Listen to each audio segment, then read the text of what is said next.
Subscribe करें और देखें एक दिल दहला देने वाली हॉरर स्टोरी। बिना घबराए बेल आइकॉन प्रेस करना ना भूलें। पोस्टमार्टम टेबल पर रखी एक लाश का पोस्टमार्टम करते करते दीपक ने कहा, सच हमेशा ही हमारी कल्पना से परे होता है। जो दिखाई दे रहा है जरूरी नहीं कि वह सच होता है, और जो सच होता है जरूरी नहीं कि वह दिखाई भी दे। पर ये बातें तब समझ में आती है जब मौत हमारा घमंड तोड़ देती है। उसी पोस्टमार्टम टेबल की दूसरी तरफ खड़े आदमी ने कहा, जैसे कि हवा की। टेबल पर रखी लाश के सर पर हथौड़े से मारते हुए दीपक ने लाश की खोपड़ी खोल दी और बोला, बिल्कुल सही। हवा हमें दिखाई नहीं देती, मगर इसका मतलब यह नहीं कि उसकी मौजूदगी नहीं है। और दूसरा है इंद्रधनुष, जिसे हम देख तो सकते हैं मगर ना कभी छू सकते हैं ना पा सकते हैं। कहते हुए दीपक ने टेबल पर रखी लाश का पूरा शरीर सर्जिकल ब्लेड से खोल दिया। तभी पीछे खड़े डॉक्टर शिंदे ने उससे कहा, अपनी अपनी राय होती है, क्योंकि मैं उसी चीज पर यकीन करता हूँ जिसे मैं अपनी आंखों से देख सकता हूँ या अपने कानों से सुन सकता हूँ। डॉक्टर शिंदे की तरफ देखते हुए दीपक चौंक कर बोला, अरे सर, आप कब आ गए? डॉक्टर शिंदे हैरानी से दीपक की ओर देखते हुए सोच में पड़ गए। अगर इसने मुझे देखा ही नहीं था तो ये बातें किसके साथ कर रहा था? हम दोनों के अलावा तो यहाँ कोई नहीं है। दीपक ने हल्के से मुस्कुराते हुए लाश का चेहरा कपड़े से कस के बांध दिया। लाश उसी की थी जिससे अभी दीपक बात कर रहा था, और टेबल की दूसरी तरफ देखते हुए बोला, तुम्हारी आत्मा को शांति मिले। डॉक्टर शिंदे हैरानी भरी नजरों से दीपक की ओर देखते हुए मन में बोले, सावंत साहब को बताना ही होगा। कुछ दिन बाद बारिश का मौसम होने के कारण दिन भर आसमान काले घने बरसाती बादलों से घिरा हुआ था। पिछले 3-4 दिन से बारिश इस तरह से कहर बरसा रही थी जैसे कि आसमान फट गया हो। शाम के 4 बज चुके थे। आज पूरे दिन एक भी पोस्टमार्टम का केस न आने की वजह से दीपक अपनी कैबिन में कुर्सी पर बैठा कल की गई लाशों के पोस्टमार्टम रिपोर्ट और तस्वीरों की जांच कर रहा था कि तभी मोबाइल पर किसी का कॉल आया। जी बोलिए साहब। दीपक, पोस्टमार्टम का केस आया है। एक लड़की जो पागल हो गई थी, पोस्टमार्टम करने के बाद मुझे फोन करना। सावंत साहब की बात सुनकर दीपक ने पूछा, मौत की वजह शॉक ट्रीटमेंट? अरे नहीं, पर तुम्हें पोस्टमार्टम में पता चली जाएगा। और हाँ दीपक, शहर की सारी एम्बुलेंस कोरोना मरीजों के लिए लगाई गई है, इसलिए उस पागल खाने के नजदीक एक पुराना सरकारी अस्पताल है।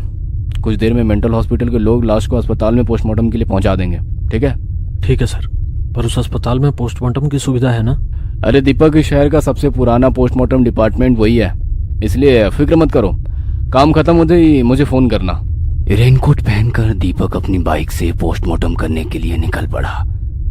अभी भी काफी तेज बारिश हो रही थी। लॉकडाउन की वजह से रास्ता पूरी तरह से सुनसान था। कोई आम इंसान सड़क पर दिखाई नहीं दे रहा था। रास्ते पर खड़े पुलिसकर्मी और सायरन बजाते तेजी से आने जाने वाली एम्बुलेंस, बस यही नजर आ रहा था।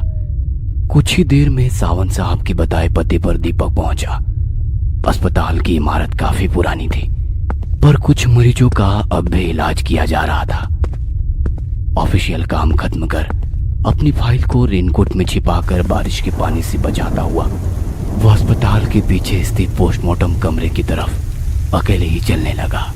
बारिश का मौसम और कोरोना लॉकडाउन की वजह से हॉस्पिटल के पीछे वाले उस पोस्टमार्टम डिपार्टमेंट में इंसान ना के बराबर ही थे। कच्ची सड़क के आसपास कमर तक उगी हरी घास, कुछ झाड़ियों के बीच जर्जर हुआ वो रंग उड़ा कमरा बाहर से ही काफी डरावना लग रहा था। शाम के 4:30 बजने के बावजूद भी काले घने बादलों से घिरा आसमान रात के अंधेरे जैसा महसूस हो रहा था। पोस्टमार्टम कमरे के बाहर रुकते हुए दीपक ने दाईं तरफ खड़े बरगद की पेड़ को कुछ सेकंड देखता रहा। बाहर की तरफ खुलने वाला दरवाजा खोला, अंदर जाकर दरवाजा बंद कर लिया और अपना रेनकोट वहीं पर लटका दिया। दीवार से सटी लकड़ी की अलमारी का दरवाजा खोलकर पोस्टमार्टम के कपड़े चढ़ाए उसने पोस्टमार्टम टेबल की ओर देखा। कुछ ही कदमों पर सफेद कपड़े से ढकी एक लाश टेबल के ऊपर रखी थी। अलमारी के पास का बटन शुरू करते ही पोस्टमार्टम टेबल के ऊपर लटक रही ट्यूबलाइट ऑन हो गई। पुराने जर्जर हुए उस कमरे के भीतर नजर घुमाते हुए दीपक उस लाश के नजदीक गया और टेबल के ऊपर रखे रिपोर्ट उठाकर देखा। नाम सिमरन, उम्र 24 साल, पता। सारी जानकारी पढ़कर उसने लाश के चेहरे पर ढका हुआ सफेद कपड़ा हटाया। लाश एक युवा लड़की की थी। चेहरे पर अजीब सी थकान दिखाई दे रही थी। खुली आंखों के नीचे बने डार्क सर्कल से पता चल रहा था कि वो काफी परेशान थी। नींद ना आना या ऐसे ही किसी बात की वजह से उसने लाश के ऊपर से कपड़ा हटा दिया। लड़की के शरीर पर मेंटल हॉस्पिटल के मरीजों के कपड़े थे, शर्ट और पैंट। इतनी जवान और खूबसूरत लड़की पागल कैसे हो सकती है? कुछ तो वजह होगी। गौर से उसके चेहरे की तरफ देखने लगा, जैसे वो लाश से ही उसके पागल होने की वजह पूछ रहा हो। एक अजीब सा सन्नाटा पूरे कमरे के भीतर फैला हुआ था। दीपक को पता था कि उसकी आत्मा यहीं कहीं है। वो जानना चाहता था कि उसकी पागल होने की वजह क्या थी। तभी उस लड़की के बालों से ढके कान के पास कुछ हलचल हुई। कान के पास वाले काले बाल थोड़े हिलते हुए नजर आने लगे। दिल थाम कर दीपक गौर से उस जगह को देखने लगा। सन्नाटा, बहुत ही डरावना जानलेवा सन्नाटा चारों ओर फैला हुआ था।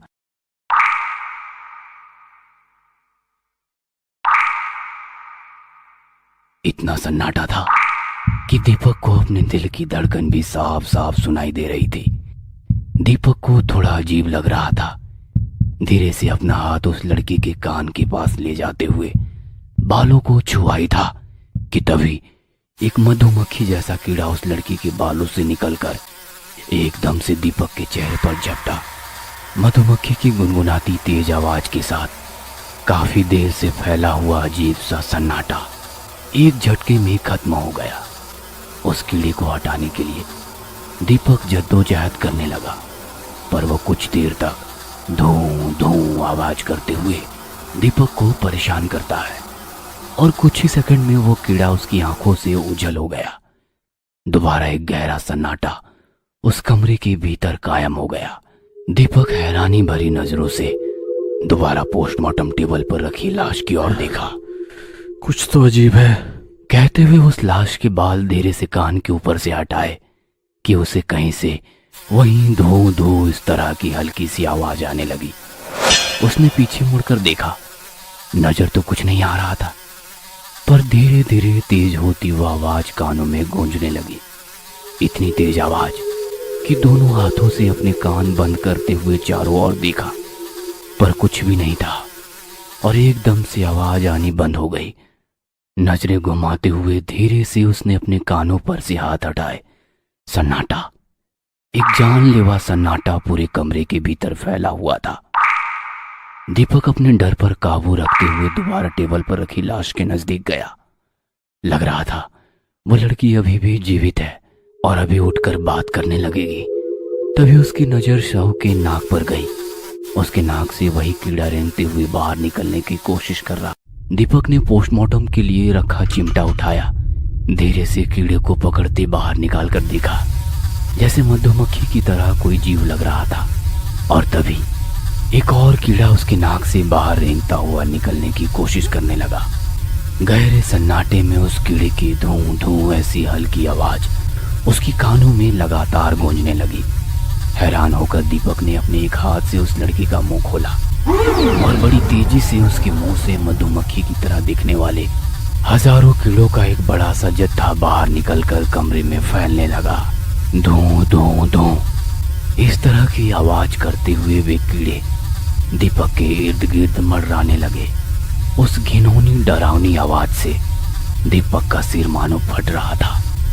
दोनों हाथों से अपने सर के ऊपर मंडराने वाली मक्खियों को हटाते हुए दीपक ने पोस्टमार्टम कमरे का दरवाजा खोला और सन्न रह गया, क्योंकि वहां पर एक भी कीड़ा या मधुमक्खी नहीं थी।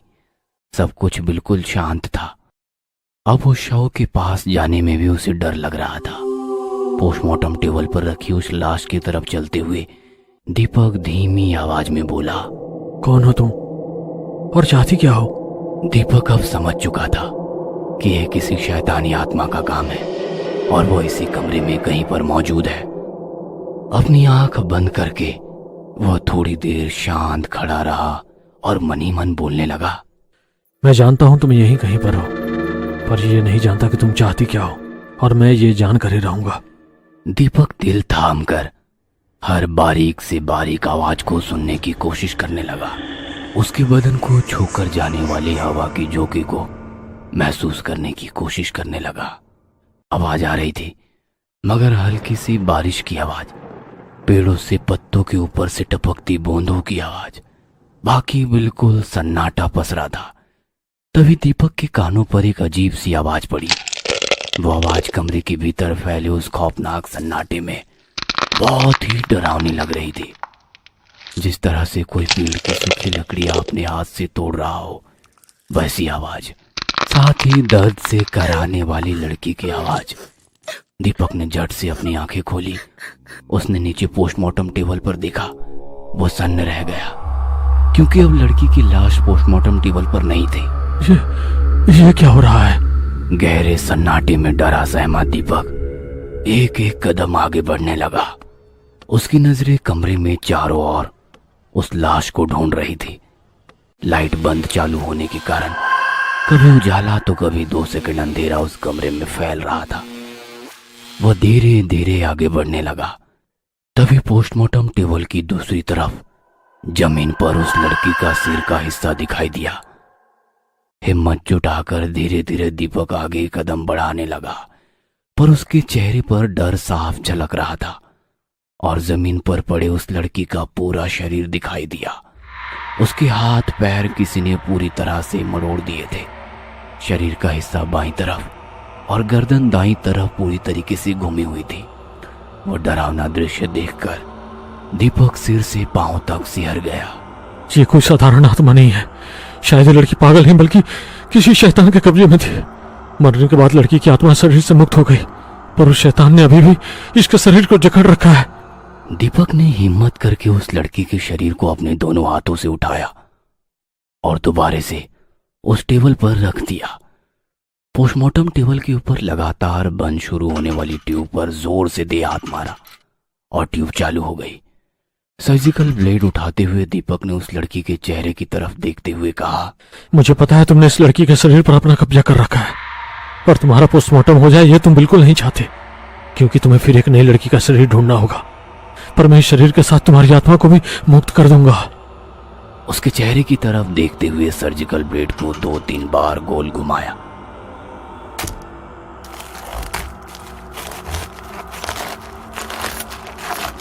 कुछ ही देर में दीपक ने उस लड़की की लाश को ब्लेड से पूरा शरीर खोल दिया, पर उसकी हाथों के भीतर कुछ रेंगने वाले कीड़े अभी भी जिंदा थे। यह देखकर एक पल के लिए दीपक भी सहम गया। लड़की के चेहरे की तरफ देखते हुए बोला, अगर ये बात सावन साहब को बताऊंगा तो वे यकीन नहीं करेंगे। तुम्हारी मौत आज नहीं बल्कि 1 महीने पहले हो चुकी थी, जब इस आत्मा ने तुम्हारे शरीर को अपना घर बना लिया था। कुछ ही देर में पोस्टमार्टम पूरा कर दिया। पूरा शरीर सफेद कपड़े में लपेट दिया और चेहरा ढकने से पहले दोबारा उस लाश की आंखों में देखते हुए बोला, मैंने तुमसे कहा था ना, इस शरीर के साथ साथ तुम्हारी शैतानी आत्मा को भी खत्म कर दूंगा। चलो, तुम्हारी आत्मा को शांति मिले। और उस लाश का चेहरा ढकते हुए अच्छे से बांध दिया। काम खत्म होते ही मुझे फोन करना। पहले सावंत साहब को इन्फॉर्म करता हूँ। कॉल करने के लिए उसने मोबाइल फोन पॉकेट से बाहर निकाला ही था कि तभी दोबारा लाइट बंद शुरू होने लगी। अंधेरे के साथ उजाला लुका छुपी खेल रहा था। दीपक लाइट के बटन की ओर चलने लगा। सावंत साहब को फोन लगाया और मोबाइल कान से लगाकर बटन को बंद शुरू करके देखने लगा। लाइट अभी भी बंद शुरू हो रही थी। 3-4 रिंग के बाद सावंत साहब ने फोन उठाया। अरे दीपक, कहाँ हो? कब से फोन ट्राई कर रहा हूँ। माफ कीजिए सर, मोबाइल साइलेंट मोड पर था। ठीक है, कोई बात नहीं। दीपक, मुझे डॉक्टर शिंदे ने बताया कि तुम सच में आत्माओं से बातें करते हो। दीपक ने हल्का मुस्कुराकर कहा। हाँ शायद। सावंत साहब आगे कुछ बोलते कि तभी फोन कट हो गया। दीपक ने उन्हें कॉल करने की कोशिश की, पर शायद कवरेज नहीं था। तभी कमरे के भीतर फैले खौफनाक सन्नाटे से दोबारा वही डरावनी आवाज आने लगी। आवाज सूखी लकड़ियों की तरह, इंसानी जिस्म की हड्डियां तोड़ने की आवाज। तभी दीपक के पीछे अंधेरे में उस पोस्टमार्टम टेबल पर सफेद कपड़े में लिपटी लाश में कुछ हलचल होने लगी। हैरानी भरी नजरों से उसने पीछे मुड़कर देखा और उसके चेहरे का रंग उड़ गया।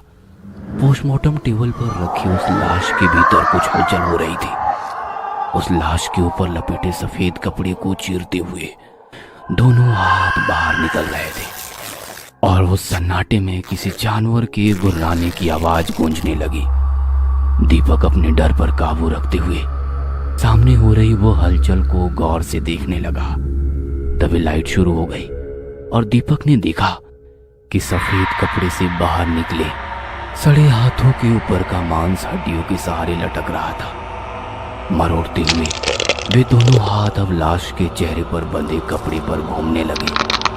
वो नजारा दीपक के लिए दिल दहला देने वाला था। उसकी नजरें लाश पर ही टिकी थी और वो बिना आवाज किए एक एक कदम पीछे चलने लगा और फिर टेबल पर रखी लाश के सड़े गले हाथ चेहरे के ऊपर बंधे कपड़े को फाड़ने लगे।